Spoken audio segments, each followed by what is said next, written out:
wai za bushira ahaduhum bil unsa zalla wajhuhu muswaddan wa huwa kazim yatawara min al qawm min su'i ma bushira bi ayumsikuhu ala hunin am yadussuhu fi turab ala sa ma yaqulu. Abin da yake faruwa to ana tsakiyar wannan ne fa aka haifa annabi alaihi salatu wasallam yaya mata sai ya dauko ya fito da yana jin daɗi yana daga yana sumbanta su sallallahu alaihi wasallam.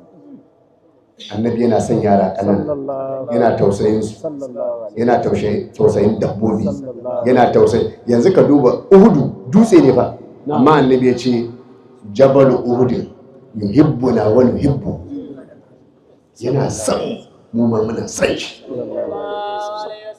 Waye zai ga wa dutse haka duk ran da ka zo ka ce ka Allahu akbar banban makarantar mu yana son mu muna za ce ban ya samu tabbata Allah ko to ya kai ka sani ba sau amma ka ji annabi ya ce jabal Uhud yuhibbuna wa nuhibbu, yana son mu muna son shi.